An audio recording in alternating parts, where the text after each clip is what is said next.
Pérez queria saber quem havia ousado botar a mão no rosto lindo da sua amada, mas tia não tinha tempo para perder com esse assunto. Ela respondeu que estava tudo bem e pediu que ele a levasse até a sacada do quarto de Lorraine, usando seus poderes de super-humano por ter a áurea da espada. Mesmo assim, Pérez ainda queria saber quem foi. Quem foi esse sem vergonha, sem medo de perder a vida, que tocou no seu docinho? E sabendo que ele insistiria naquilo se não o dissesse logo, tia respondeu que foi Viese. Porém, pediu que ele não fizesse nada porque o dele estava guardado. Ela mesma daria uma lição nele. Pérez aceitou o pedido, afinal ele sabia o que significava quando o Ferente Lombardi decidia tomar as rédeas da situação. O outro lado já havia perdido antes mesmo de fazer qualquer coisa. Então seguiu o baile e a pegou no colo para levá-la até a sacada da prima, apesar de tia estar morrendo de medo da altura. Só que o salto foi tão rápido que eles chegaram sem ela sequer notar. Ela pediu que ele ficasse ali esperando, depois que Pérez a alertou, através das suas habilidades, que a prima estava sozinha dentro do quarto. Então ela bateu na porta da sacada, anunciando sua presença. Lorraine abriu a porta, surpresa ao ver a prima e Pérez ali, ainda mais por conta da altura da sacada do seu quarto, e ela também ficou preocupada ao notar que o rosto de tia ainda estava com a marca e com o inchaço do tapa que ela levou do pai dela. Ferente soube, através da prima, que Viese estava tentando usar o grande coração de Lorraine para fazê-la acreditar que estava prejudicando a família Luma. Até inventou que os subsídios que Ioannis havia aprovado para o território da família seriam encerrados por conta do romance dela com a Vinox. Lorraine estava muito deprimida, achando que tudo era culpa dela, que tinha sido muito ambiciosa e que agora até o amado e sua família estavam correndo riscos por sua causa. Tia não suportava a ideia de ver sua prima sofrendo só porque queria ser feliz ao lado do seu amado. Uma garota que foi sacrificada no passado pela família e teve uma morte precoce, só por estar apegada a essa obrigação de fazer o que os seus pais e irmão desejavam, ignorando seus próprios sentimentos. Ela não queria que Lorraine continuasse tomando aquela escolha. Então, ela entregou a ela a aliança que a Vinox havia dado na estufa ao pedi-lo em casamento e repassou o recado dele para a Lorraine. Ele estaria esperando e disse à prima que tinha uma solução para seu problema, para que ela pudesse ser feliz com a Vinox. Lorraine ainda temia que os outros fossem arrastados para seu problema, mas Firentia deixou claro que ela não precisava se preocupar com isso, pois nada de ruim aconteceria, que ela deveria era acreditar em suas palavras. Alertou a prima mais uma vez que não havia problema algum ela amar seus pais e irmão e querer fazê-lo felizes. Porém, eles não eram o tipo de família que agradeceria pelo seu sofrimento e sacrifício. Então, ela não precisava se sacrificar por essa gente. Como tia não podia demorar mais ali, pois estava perigoso, deu um ultimato para Lorraine. Disse que ela tinha exatamente 5 dias para se decidir e que, se optasse por ser feliz ao lado do seu amado, deveria colocar o jarro com flores vermelhas que estava na mesa do seu quarto em cima do muro da sacada. E ela cuidaria do resto. Olá, eu sou a Pai e esse é o Portal Pauá. Vamos de atualizações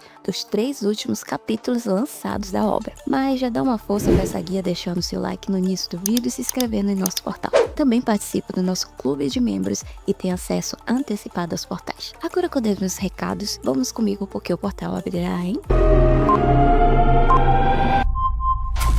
Enquanto isso, Hulak lia o ultimato enviado pelo Palácio Imperial, dando a ele 3 dias para aceitar o casamento entre Astana e Lorraine. Se não aceitasse dentro desse prazo, o decreto de confinamento entraria em vigor e ele só seria removido quando o casamento fosse realizado. Veja que Ioannis é tão poderoso que ele disse na frente de todos no conselho que se Hulak saísse da sala naquele dia, nunca mais poderia colocar o pé fora do território Lombardi. Mas ainda assim, postergou o castigo por mais 3 dias antes de cumprir a promessa. Não sei por que essa criatura tenta brigar com o cachorro grande quando ele não tanca o rojão. Hulak estava em seu escritório com sua filha Shananette, pois ela estava investigando, a mando do pai, a mina de carvão que na verdade tinha ferro no subsolo. Os Andianas haviam comprado a mina usando o nome de outra família para não atrair suspeitas, mas dias atrás ela passou para a Companhia Imperial. No caso, agora era de Ioannis. E logo o vovô percebeu qual era o esquema que Ioannis armou com os Andinas para se achar forte o suficiente para tentar peitar ele. Jananete lembrou ao pai que Ioannis nunca foi forte em inteligência, então era de se esperar que ele metesse os pés pelas mãos. Só que uma atitude tomada pelo pai chamou muito a atenção de Jananete. Ele pegou a carta enviada pelos Luma e jogou na lareira. A família de Lignito e Avinox, o interesse amoroso de Lorraine, havia enviado para o Hula a proposta de casamento entre Avinox e Lorraine.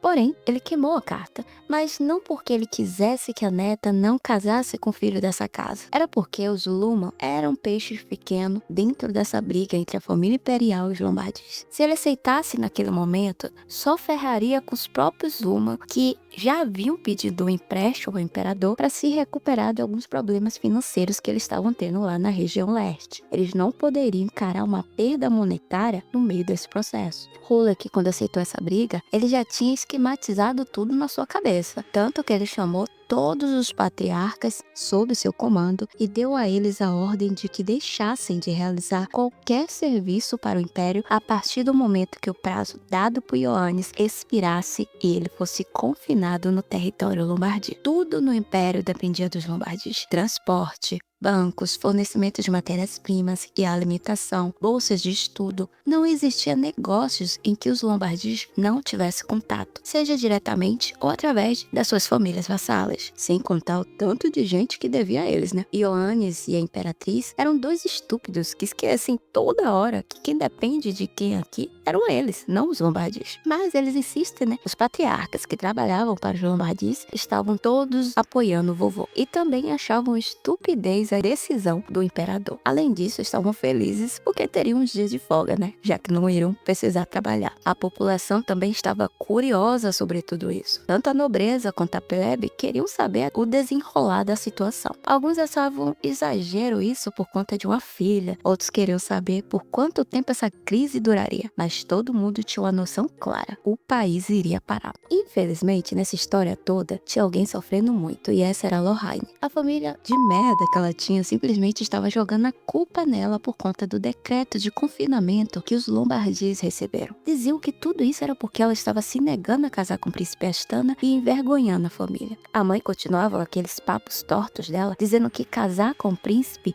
e se tornar a imperatriz era o sonho de qualquer lady da idade dela, que não fazia sentido ela ser contra isso. Ainda tentou alegar que o palácio imperial nem era tão longe do território lombardi, então ela nem estaria indo pra lá de distante. Eram tantos absurdos que essa mulher dizia para a Lorraine que eu quase entrei na sala e bati na cara dela. E se já não bastasse ela, Belazak também estava lá querendo obrigar a irmã a se sacrificar. Ele dizia que a Vinox não tinha nada melhor a oferecer além de um rosto bonito, e que ainda estava passando por dificuldades por conta do escândalo que o romance deles haviam se tornado. Mas veja só, a Vinox pelo menos tem algo a oferecer e você que não tem nada, lixo. Belazak exigia que a irmã se sacrificasse em nome da família, porque o sacrifício dela os beneficiaria. Com todas as letras, ele disse que os benefícios seriam para ele, para o pai e para a mãe. Veja só, a cara desse garoto é totalmente de concreto. Lorraine ouvia aquilo com espanto. A vida dela não valia nada. Ela deveria se sacrificar pelo bem desses três. As palavras de Firentia ecoaram em sua cabeça. Aqueles integrantes da família não se preocupavam com seu sofrimento, e ela não precisava aguentar aquela situação e se sacrificar por essas pessoas. Tia deixou bem claro que eles não fariam o mesmo por ela. Eles não ligavam para seus sentimentos ou sua felicidade. Para eles, ela era apenas um objeto descartável. E refletindo sobre isso, Lorraine tomou a decisão. Disse à família que aceitaria se casar com Astana, mas que precisava de um tempo para se curar dos sentimentos que ainda possuía por Vinox, e solicitou alguns dias de repouso em seu quarto sozinha. Eles amaram ouvir que ela iria se sacrificar por eles, mas também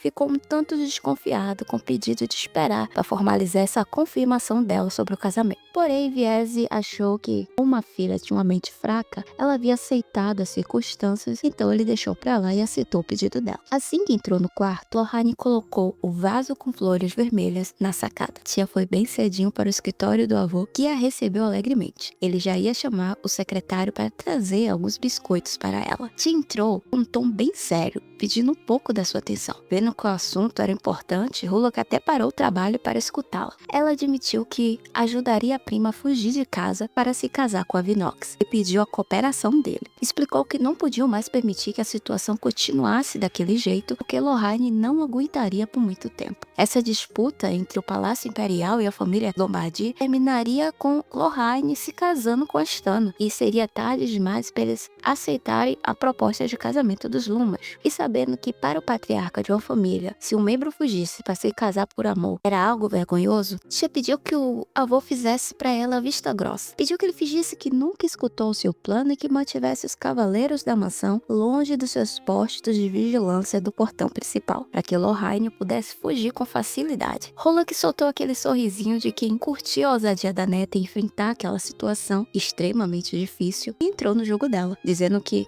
nem sabia o que ela estava falando. O dia da fuga chegou. Pérez já estava escondido no jardim, junto com tia de novo. Ela avisou para ele que dessa vez precisaria fazer a mesma coisa, levá-la até a sacada da prima, mas na hora de descer, traria também Lorraine junto. Pérez já suspeitava que ela ajudaria a prima a fugir, porque a tia não era do tipo que via situações assim e ficava quieta. Ele até comentou que ela escolheu um bom dia para isso, porque aquela noite estava ótima. Tia debochou da experiência dele com fugas e Pérez admitiu que fazia isso com frequência quando estudava na academia. Ele a pegou no colo, como da última vez, para levá-la até a sacada. Mas rolou um climinha, parecendo que eles dois iriam beijar-se. Só que tia arregou e escondeu o rosto no ombro dele, então ele apenas subiu até a sacada. Mas no fundo, a própria começou a admitir para si mesma que se afastar dele sempre lhe causava uma certa tristeza. Então não se afasta, boba, casa logo. Quando bateu na porta para Lorraine aparecer, a prima já estava pronta para ir embora. Pela primeira vez na vida, ela havia mentido para os pais. E por ter sido sempre uma filha submissa, que nunca mentia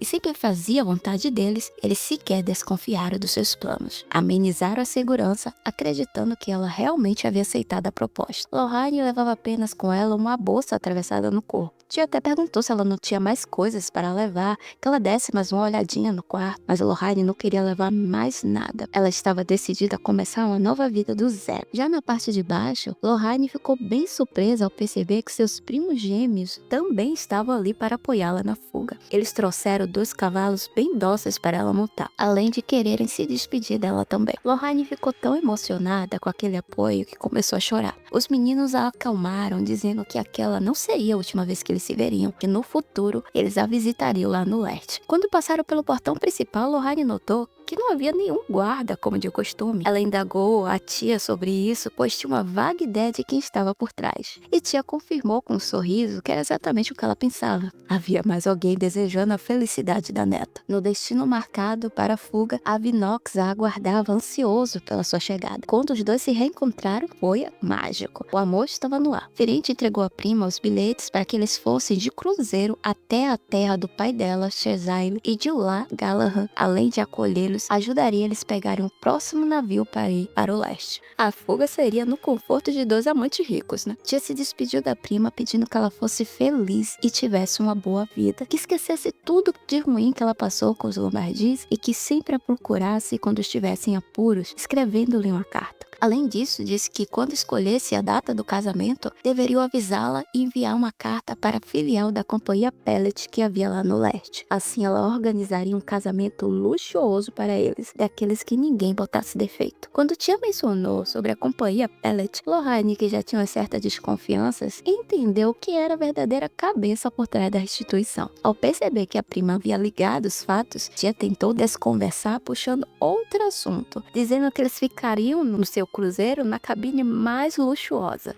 Os dois sozinhos, viagem de sei lá quantos dias, deixo aí na imaginação de vocês. Agora eu sei onde foi feito. Deixa quieto. Tia também deixou claro que a Vinox não fizesse nenhum mal à sua prima, senão ele estaria, ferrado. Esse daí nem se atreveria, estava completamente apaixonado. O casal agradeceu, mas antes de partir, Lorraine também pediu que Pérez tomasse conta da sua prima. Tia ficou constrangida porque ela e Pérez não tinham nada abertamente ainda, mas a prima já estava tratando Pérez como seu noivo e o bonito até assentiu como se fosse cumprir o pedido dela. O casal foi embora e Pérez aproveitou para alertar a tia de que as coisas ficariam agitadas para o lado dela depois dessa ajuda. Tia aceitou, pois estava ciente de que a imperatriz não era do tipo que se renderia facilmente. Então perguntou se ele ajudaria caso uma emergência acontecesse. Que pergunta, né? O emocionado respondeu que ajudaria mesmo que custasse a vida dele. E eu digo, ele ajudaria até se custasse a vida de outras pessoas. Que pergunta besta, diferente. Ioannis correu até a imperatriz querendo saber como eles se virariam, já que os lombardios cortaram todos os suprimentos que forneciam para a capital. A população estava em polvorosa e, claro, culpando ele pela situação. A imperatriz, plena como sempre, disse que ele não precisava se preocupar com isso, pois tudo terminaria na manhã seguinte. Isso porque no dia seguinte seria a reunião do Conselho dos Nobres e ela já tinha enviado uma pauta para discussão, a lei de sucessão do primogênito das famílias nobres. A nova regra obrigaria os patriarcas a cederem sua sucessão apenas para seus filhos primogênitos, deixando claro somente os homens. A única exceção seria se o herdeiro tivesse cometido algum ato grave ou possuísse algum defeito de linhagem, não ser um nobre puro, ou seja, mestiço, conferente. Ela inventou essa votação porque sabia que, devido à restrição imposta a Hulac, ele não poderia sair de Lombardia para comparecer à reunião. Isso significava que ele não voltaria, e se quisesse evitar esse cenário, teria que aprovar o casamento de Astana e Lorraine para conseguir a autorização de saída e, assim, participar da reunião. Se a lei fosse aprovada, Viese assumiria o posto de patriarca dos Lombardias, querendo Hulac ou não. Para a imperatriz, isso seria um grande apoio para Astana, mesmo que o casamento entre o filho dela e a filha de Viese não realizasse, ainda assim seria financeiramente vantajoso. Essa manobra fortaleceria ainda mais a posição de Astana, tendo Viese como aliado. E também, essa regra ajudava a Astana a ser o próximo imperador, já que ele era o primogênito de Ioannis e não Pérez. Ioannis gostou muito de ouvir os planos dela, porque só via vantagens para si, então decidiu ficar quieto e esperar os resultados. Tia já estava ciente da jogada da imperatriz, mas também tinha suas cartas escondidas nas mangas. Não permitiria que o outro lado vencesse. Estava se preparando para agir quando, ao sair do quarto, se deparou com Pérez parado em frente à sua porta, prestes a bater. Na verdade, ele era exatamente a pessoa com quem ela queria conversar naquele dia. E pelo visto, ele teve o mesmo pensamento, já que foi ali procurá-la assim que soube dos planos da imperatriz. Pérez estava preocupado porque essa situação prejudicaria os planos de Firenze de se tornar a futura matriarca dos Lombardias. Mas tia alertou de que isso também afetaria ele. Só que Pérez informou que seu problema era muito mais fácil de resolver. Afinal, Ioannis só tinha 2 filhos, e se um deles desaparecesse, o outro automaticamente se tornaria o primogênito, certo? Vocês entenderam o que ele quis dizer, né? Tia ficou nervosa porque esse foi exatamente o método que ele usou no passado para se tornar o imperador. E no fundo, ela não queria que ele recorresse a isso. Pérez, demonstrando que a compreendia muito bem, respondeu que não faria isso justamente porque sabia que ela não aprovaria esse método. Ele deixou claro que estava preocupado com ela porque a lei não tratava apenas de seu primeiro filho, mas sim de ser homem. Como mulher, ela perderia qualquer chance de ocupar o cargo como a matriarca. Firenze sabia o quão importante era a presença de seu avô naquela reunião. Com ele presente, a base de apoio era sólida, mas sem ele, o poder mais forte seria do atual patriarca dos Andinas, o Dui. E naquele exato momento, ela tinha certeza de que ele já estava se reunindo com outras famílias voltantes para garantir a maioria. Com a restrição imposta ao avô, o único que poderia ajudá-la naquele momento era Pérez. Ela lembrou a ele, certa vez, que ele disse que poderia usá-lo, mas dessa vez ela queria que ambos se usassem mutuamente. Pérez pareceu entender a proposta na hora e logo aceitou a ideia, sem sequer ouvir. Quando a imperatriz soube que Lorraine havia fugido, ela não ficou nem um pouco nervosa. Pelo contrário, caiu na gargalhada. Nunca imaginou que Lorraine teria tamanha coragem. Enquanto Celeal e Viese estavam desesperados procurando por ela, achando que a encontrariam rapidamente porque ela não sabe nada sobre o mundo, a imperatriz os surpreendeu com um aviso. Mesmo que a encontrassem, eles deveriam mantê-la escondida. Isso porque a fuga de Lorraine, na verdade, estava favorecendo seus planos. A restrição de Hulac só terminaria depois do casamento de Astana com Lorraine, mas sem casamento ele simplesmente nunca sairia da restrição, o que significava que ele não participaria da reunião do conselho e a votação aconteceria do jeito que ela queria. A imperatriz estava tranquilíssima, numa confiança absurda de que dessa vez tinha vencido e nada poderia dar errado. até parabenizou Viés pelo posto que ele nem havia recebido ainda. Animada, já planejava o casamento de Lohane e Astana como se nada tivesse acontecido. Porém, sua confiança não durou muito. Uma empregada do palácio entrou desesperada na sala, informando que a restrição de Hulak havia sido revogada. Admira essa cara de desespero dela. Que delícia, hein? A inimiga nem é minha, mas eu me senti vingada. Infelizmente, nossa viagem termina aqui, nessa situação tensa. O que será que aconteceu para essa ordem ser revogada? Que foi que Tia e Pérez aprontaram? Veremos em uma próxima viagem. Por agora eu me despeço. Bye, bye!